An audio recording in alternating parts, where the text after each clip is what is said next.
હું 5-7 મિનિટથી વધારે સમય નહીં લઉં. પાલભાઈએ એમણે ગાવસ્કર જેવી વિગતે બેટિંગ કરી એટલે હું સહેવાગની જેમ પતાવી દઈશ.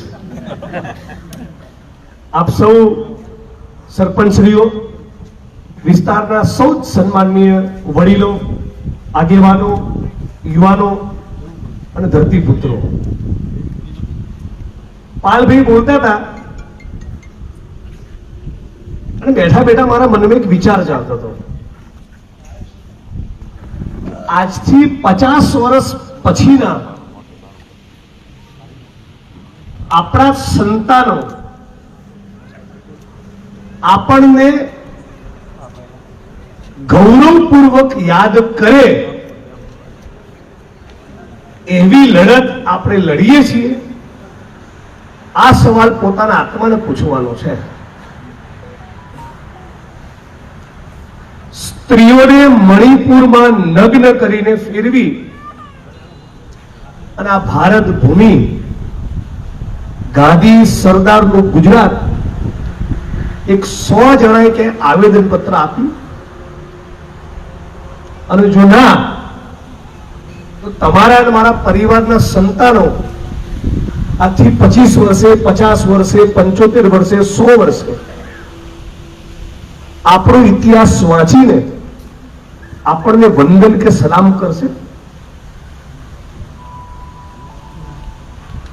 690 ખેડૂતો દિલ્હીની સડકો પર આ સરકારની સામે ઝઝૂમતા મરી ગયા. 2 મર્યા, 5 મર્યા, 10 મર્યા, 50 મર્યા, 100, 200, 250, 400, 500, 600, 690. આ જામ સાહેબની ધરતીમાંથી એક 500 લોકોએ આવેદન પત્ર આપ્યું કે તમે શું કરી રહ્યા છો ખેડૂતો સાથે. આપ્યું કોઈ નીકળ્યું? ઉત્તર પ્રદેશમાં લખીમપુર ખીરીમાં ભાજપના એક મંત્રીના દીકરાએ આખી છાતી ઉપર ગાડી ચઢાવી દીધી, ચગદીને કચડીને ચૂંથી નાખ્યો, મારી નાખ્યો ખેડૂતને. શું રિએક્શન આપણે આપ્યું? આપણે કોઈ પ્રતિક્રિયા? આપણે ક્યાં હાઈવે પર ચક્કાજામ કર્યો? કોઈ ટ્રેન રોકી? કોઈ રસ્તા રોક્યા? 72 કલાકના ઉપવાસ ઉપર બેઠા? એ નહીં, 100 જણા આવેદન પત્ર આપવા ગયા કે અમારા જેવા ખેડૂત છે પણ આ નરેન્દ્ર મોદી અને એની સરકાર શું કરી રહી છે? આવો કોઈ સવાલ આપણે પૂછતા નથી. પછી અદાણીના થાંભલા તો આવવાના ભાઈ. મંદસોરમાં તો ગોળીઓ મારી, મધ્યપ્રદેશમાં રીતસર બુલેટ મારી, આપણે કોઈ પ્રતિક્રિયા નહીં. તો ધારો કે આમ કોઈ ઓસ્ટ્રેલિયાનો માણસ અહીંયા આવે, કોઈ અમેરિકાનો માણસ અહીંયા આવે, કોઈ ચાઇનાનો માણસ એવું કે હે તમે ભગતસિંહના દેશના છો, આપણે શું જવાબ આપીએ? એમ તમે સરદાર પટેલના ગુજરાતના છો એમ, તો આપણે શું જવાબ આપીએ? દાંત જ કાઢીએ. કેટલા બહાદુર ને વીર પુરુષો છે નહીં આપણે? થોડું ચચાવું બોલું છું, વાંધો નહીં.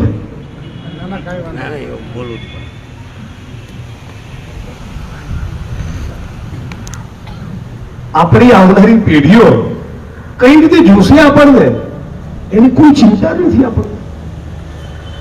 હું ઘણી વાર 500 કરોડ, 1000 કરોડ, 2000 કરોડ IAS IPS ઓફિસરો કમાતા હોય, ઘણી વાર એવું મન થાય, હું ઈચ્છું છું આ 2000 કરોડ કમાનારા IAS IPS ના ઘરમાં એક નોન કરપ્ટ, શુદ્ધ, પ્રમાણિક દીકરી પેદા થવી જોઈએ. અને એ મોટી થઈને બાપને કે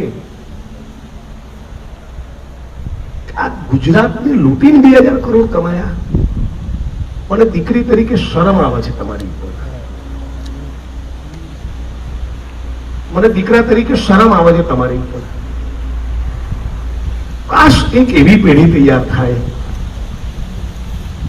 સૌ વડીલો અને ખાસ કરીને યુવાન મિત્રો, અચાનક એક દિવસ ગાંધી અને સરદારે ચાપ દબાઈ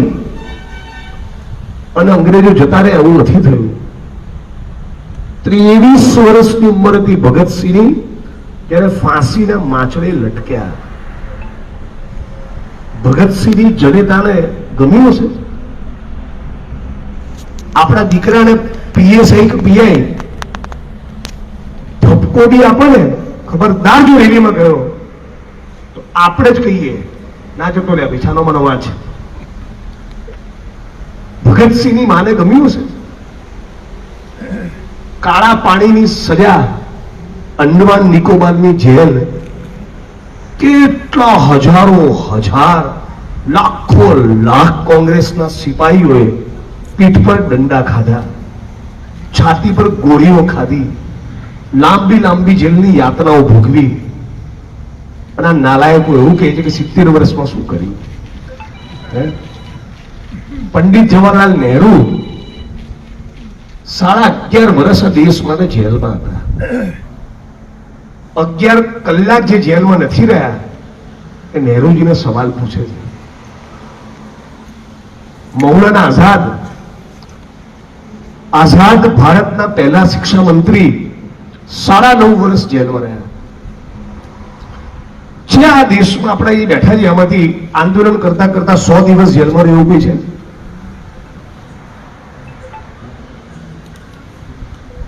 નથી ને? એટલે દેશ બદલાતો નથી. ચાલુ કેમેરાની સામે કહું છું, અમારી પાર્ટીની સરકાર આવે ને તોય લડવું પડે. હું સત્તાના સ્થાન ઉપર બેઠો હોય, ના કરવા જેવી 2 વસ્તુ કરો તોય નાગરિક તરીકે તમારું કર્તવ્ય તો મને સવાલ પૂછવાનું, મારી સામે લડવાનું જ છે. આ નાગરિક કર્તવ્ય જો આપણે અદા નહીં કરીએ તો આપણું શું ભવિષ્ય?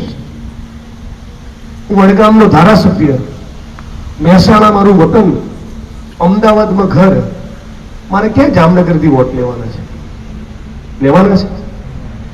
તો એ બોટાદમાં, ભાવનગરમાં, અમરેલીમાં, જુનાગઢમાં, સુરેન્દ્રનગરમાં, પાટણમાં, કચ્છમાં, રાજસ્થાનમાં, મહારાષ્ટ્રમાં, કેરળમાં, કર્ણાટકમાં ક્યાં ક્યાં લડવા જઉં છું. ધારાસભ્ય તરીકેની મારી જવાબદારીમાં નથી આવતું, એ નાગરિક તરીકેની મારી જવાબદારીમાં આવે છે. એ ભારતીય તરીકેની મારી જવાબદારીમાં આવે છે.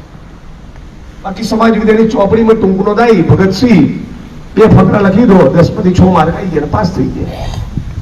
એનાથી કઈ નહીં. આખી નવી પેઢીને, જેન્સીઝને એ દિવસ યાદ કરવો પડશે જ્યારે આપણે અંગ્રેજોની ગુલામીમાં હતા. કેવો ત્યાગ, કેવી તપસ્યા, જેવો જેલનો કારાવાસ, કેટલી ગોળીઓ ખાધી, કેટલા દંડા ખાધા, ત્યારે આ દેશ આઝાદ થયો. અને આપણા પ્રધાનમંત્રીનું તમે ચરિત્ર તો જુઓ યાર. એપ્સ્ટીનની ફાઇલોનું નામ આવ્યું આ માણસનું. કેરેક્ટર તો જુઓ માણસનું. શું મૂંઝાઓ છો બોલતા યાર? શું ડરો છો બોલતા? આ દેશનો પ્રધાનમંત્રી, આ વિશ્વગુરુના લક્ષણો છે.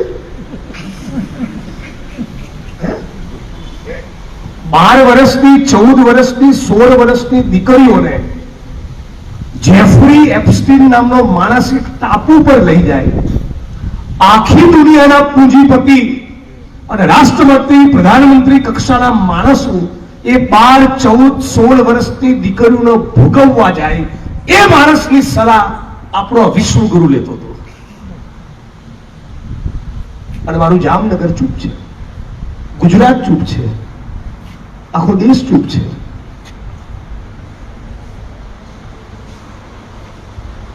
અને પછી તમારા ને મારા કરતા વધારે પાવરથી ભારત માતા કી જયનો નારો લગાવશે લાલ કિલ્લાની પ્રાચીર પર. વાહ નરેન્દ્ર વાહ. આમ જરા વધારે પડતું દેશમાં થઈ રહ્યું એવું નહીં લાગતું? જરા વધારે પડતી જ આ લોકોને ચરબી કૂદે છે એવું નહીં લાગતું? જરા દાદાગીરી તાનાશાહી જરા વધારે ફાટે એવું લાગે છે ને? લાગે છે કે નહીં?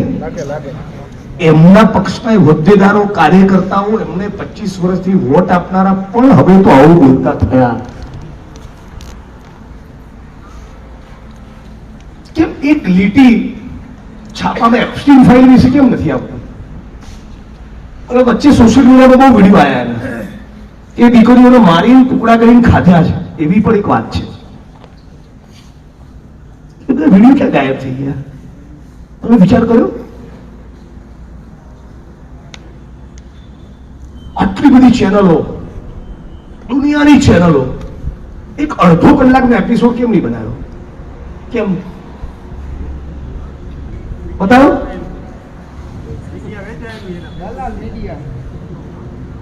દલાલ મીડિયા છે આ ભાઈએ કીધું.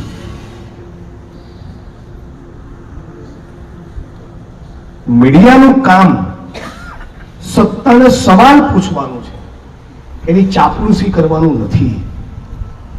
આ તો સવાલ પંડિત જવાહરલાલ નહેરુ પૂછે છે.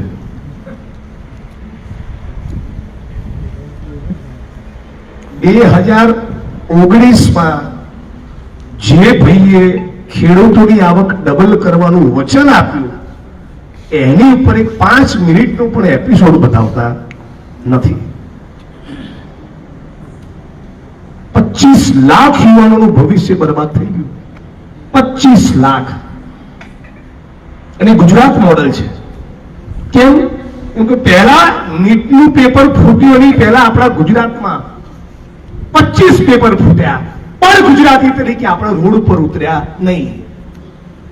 આમની ઉંમરના છોકરાઓ, આમની ઉંમરના યુવાનો, તમને વ્યક્તિગત ના લેતા હું, પણ આમની પેઢી IPL ની મેચો જોવા માટે 1.5 લાખ લોકો અમદાવાદના સ્ટેડિયમમાં જાય, પણ એના 10% 15,000 લોકોએ અમદાવાદમાં રેલી ના કરી કે પેપર કેમ ફૂટે છે. એ ફૂટે જ ને. કેટલા લોકો જાય ક્રિકેટના સ્ટેડિયમમાં?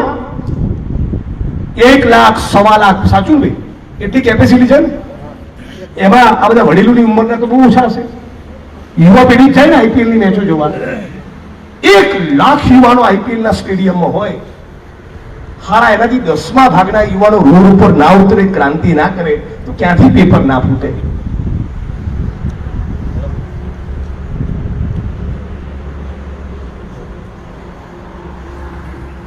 નકલી જેલ, નકલી કચેરી, નકલી સિંચાઈ વિભાગ, માતાજીના મંદિરનો પ્રસાદ નકલી, નકલી ટોલ નાકો, નકલી મેડિકલ કોલેજ, નકલી PSI, નકલી DYSP, નકલી SP, મુખ્યમંત્રી કાર્યાલયનો એક કર્મચારી નકલી, પ્રધાનમંત્રી કાર્યાલયનો કર્મચારી નકલી. આવું 70 વર્ષમાં ક્યાંય જોયું હતું?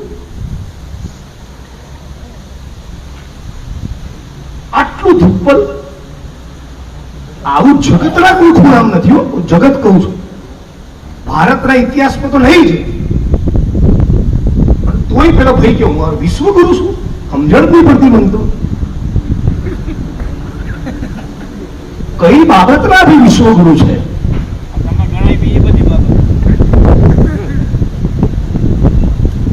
ઇતિહાસના એ બહુ મોટા કોઈ સ્કોલર છે, અર્થનીતિના મોટા કઈ વિદ્વાન છે, ડિગ્રીનું સર્ટિફિકેટ આપ્યું નથી. એક સોગંદનામામાં જુદું કે ચૂંટણીના, બીજા સોગંદનામામાં ધરાર જુઠ્ઠું કે नाली के गैस से चाय बनाता हूं. આ ટેકનોલોજી આખી માનવ સભ્યતામાં કોઈ જોડે નહીં જોયું.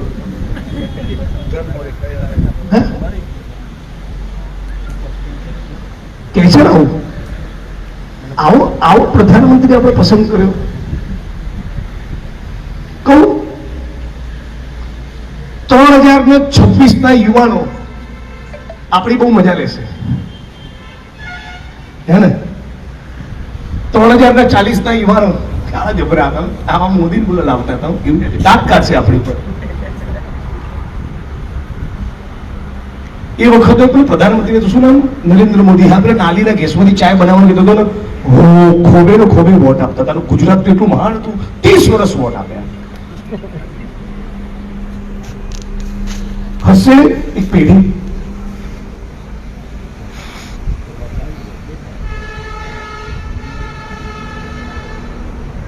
મેઘાલય ભારતીય જનતા પાર્ટીના ઉપાધ્યક્ષ, એનું નામ બર્નાર્ડ, ગૂગલ કરજો, એની બધી વિગતો બહાર આવશે. એને ત્યાં રેડ પડી, વડીલ શું કરતા ઝડપાયા ખબર છે? ભારત માતા કી જય બોલનારા પ્રભુ શ્રી રામના ભક્ત મિસ્ટર બર્નાર્ડ, મેઘાલય ભારતીય જનતા પાર્ટીના પ્રદેશના ઉપાધ્યક્ષ, એના ફાર્મ હાઉસમાં રેડ પડી તો પોલીસના મિત્રોને 18 વર્ષથી નાની ઉંમરની 6 દીકરીઓ મળી. નેતાઓને પધરાવી દીધા હતા. આવો મારા ફાર્મ હાઉસ પર અને 18 વર્ષની નાની ઉંમરની દીકરી જોડે મજા કરો. ગુસ્સો આવે છે કે આપણે ધમની ને શીરાનું લોહી સુકાઈ ગયું છે. આવે છે ગુસ્સો જરા? સુકાઈ ગયું છે લોહી.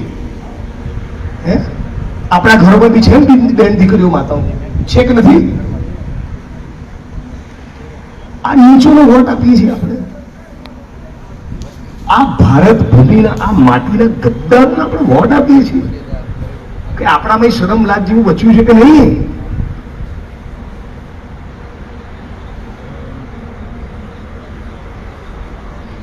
બધું જ આવે છે આ સોશિયલ મીડિયામાં, તમે નથી જોતા? સાવ અંધારું થઈ ગયું છે. આપણા મગજો ગુજરાતીઓને બેન મારી ગયા છે.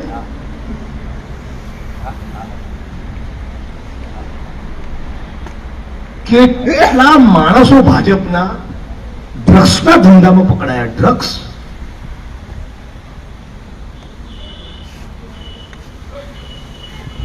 હું 2004 થી 2008 મુંબઈમાં પત્રકાર હતો.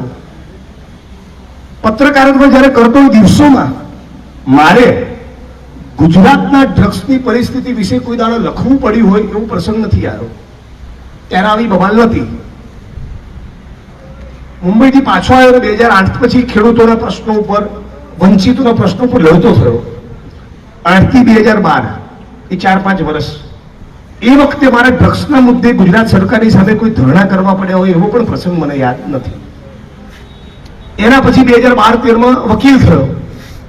તો વકીલ તરીકે ડ્રગ્સના મુદ્દે મારા કોર્ટમાં, હાઈકોર્ટમાં કોઈ પિટિશન દાખલ કરવી પડી હોય એવો પ્રસંગ નથી.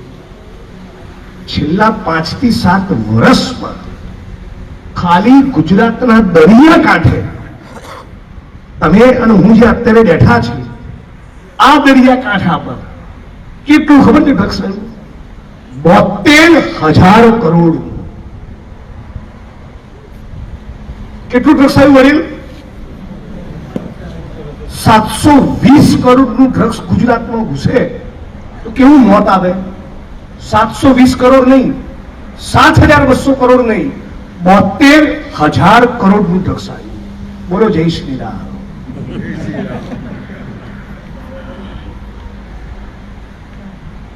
મેં વિધાનસભામાં સવાલ પૂછ્યો, આ ઓર્ડર કોણે કર્યો? પોલીસની આખી જે ડિઝાઇન હોય એમાં કોન્સ્ટેબલ કે હેડ કોન્સ્ટેબલ તે તો નાનો કર્મચારી, બિચારું નાનું પ્યાદું કહેવાય, ખરું ને? કલેક્ટરની તુલનામાં ક્લર્ક તો નાનો માણસ ને. મંત્રીની તુલનામાં તાલુકાનો ડેલિગેટ નાનો માણસ. એમ જે ડ્રગ્સનો પેડલર છે, જે પેલી પડીકી વેચે છે અને લે છે પોતે, એ તો પ્યાદું છે. આ 72,000 કરોડના ડ્રગ્સનો ઓર્ડર કર્યો કોણે? 8 ચોપડી જોડે જવાબ જ નથી.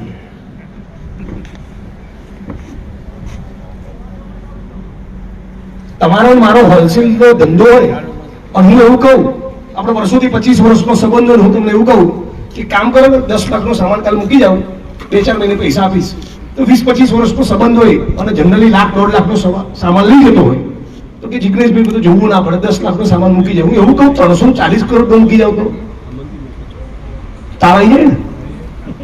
તો જે માણસ 72,000 કરોડનું ડ્રગ્સ લઈને આવ્યો અને જેણે ડ્રગ્સ મંગાવ્યું, જેણે ઓર્ડર કર્યો એને કંઈક તો પેમેન્ટ કર્યું હોય ને.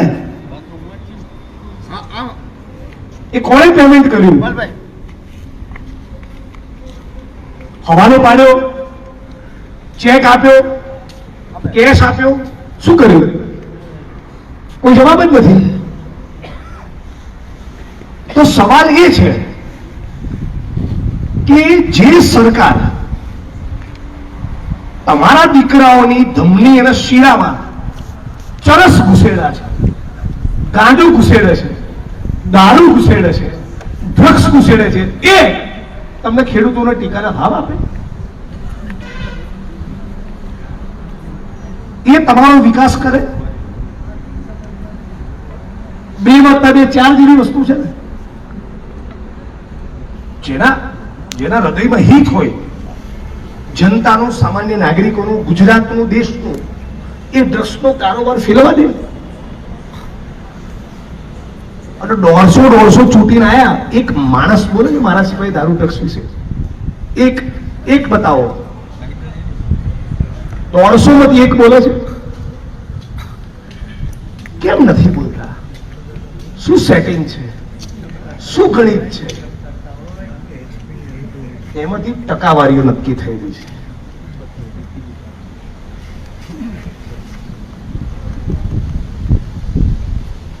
તો જે બેફામ ચરસ, ગાંજો, દારૂ, ડ્રગ્સ ફેલાવતા હોય આપણા ગુજરાતમાં, એ કઈ રીતે ગુજરાતનો વિકાસ કરે આટલું તો સમજો મારા ગુજરાતીઓ. જેમની આટલી ચરિત્રની લીલાઓ બહાર આવેલી હોય, જેમને એપ્સ્ટીનમાં નામ હોય, 10, 12, 15, 20 વર્ષની દીકરીઓ પર બળાત્કારના સેંકડો વિડીયો આવ્યા હોય. અચ્છા, એક સવાલ થાય છે, આપણા ગુજરાતમાં બધા સંતો મહંતો બહુ છે ને?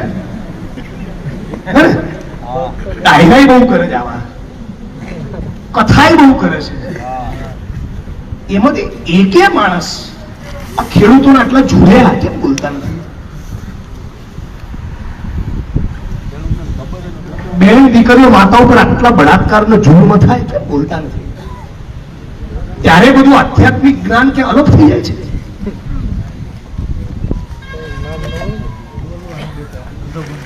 જબરા કારીગરો છે ને, એ લોકો બી BMW માં ફરવાનું, મર્સિડીઝ માં ફરવાનું, 50 સેવકો હોય, શ્રમ નહીં કરવાનું, કાળી મજૂરી નહીં કરવાનું, કશું પેદા નહીં કરવાનું, કશું ઉત્પાદન નહીં કરવાનું, અને જ્ઞાન પીરસવાનું.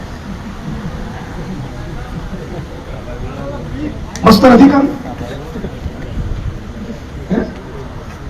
અદભુત ધંધો છે ને. આમને થોડા ઓળખવાની જરૂર ખરી કે નહીં? પાખંડી આવ્યો તો હમણાં, મેં વિડીયો બનાવ્યો તો, જોયો તો? તમે અહીંયા આવો છો તો રાજકોટ અગ્નિકાંડનો મુખ્ય સૂત્રધાર કોણ હતો? નામ જાહેર કરી જજો. ટીઆરપી ગેમિંગ ઝોન કોના પાપે થયો એનું નામ આપતા જાઓ.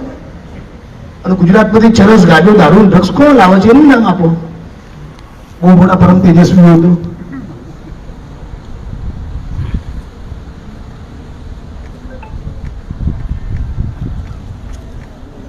આવું બોલું પછી મને આસામની જેલમાં નાખે ને. ખબર છે ને મને આસામની જેલમાં નાખે તો? કેટલા ખબર છે?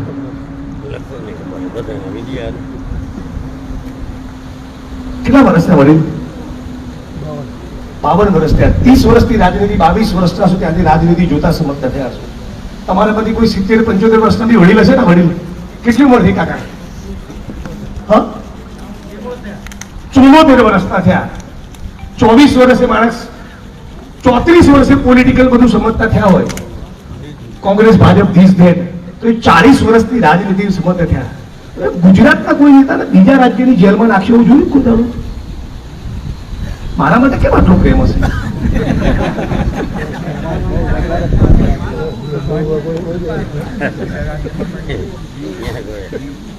કેમ કે હું ટેકાના ભાવ વિશે બી બોલું છું, એપ્સ્ટીન ફાઇલ વિશે પણ બોલું છું.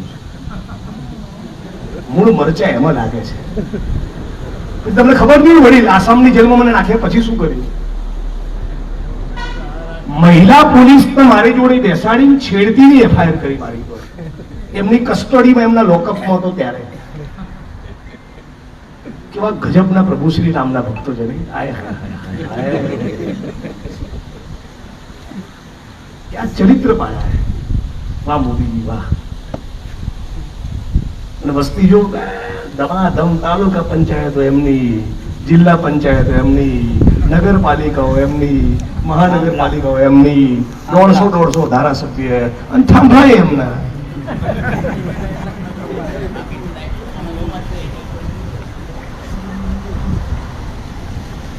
એક અધિકારી મિત્ર છે, નોટ પર છાપે છે. એક દાડો બેઠા હતા, મારાથી બહુ વકરાય, મને ખબર કે છે લડવૈયો. એક દિવસ બેઠા હતા, સાદું ગણિત ગણીએ. તમે 50 કરોડ બનાવ્યા હોય અને કોઈક રીતે એના વાઇટમાં ફેરવી દો, અંડમ સંડમ ફંડમ કરીને, મહિને 35 લાખ રૂપિયા વ્યાજ આવે. રોજ 1 લાખ વાપરી શકો. આખો એક મહિનો તમે એડવાન્સમાં બુકિંગ કરાવી દો તો 5 સ્ટારનો રૂમ તમને 5000માં પડે. અને તમારી પત્ની બાળકો માટે બીજો 5000નો રૂમ રાખો તો 10000. બધા થઈ 10000નું ખાવાનું ખાઓ તો 20000. અને રોજ 20000નું શોપિંગ કરો, બજારમાંથી ખરીદી કરો તો 40000. રોજ 10,000નું પેટ્રોલ ડીઝલ ભાડો તો 50000. એટલે 50 કરોડની મૂડી અકબંધ રહેતા વ્યાજના અડધા રૂપિયા વાપરી ના શકો. આ ગૌતમ અદાણી 7.5 લાખ કરોડનું શું કરશે?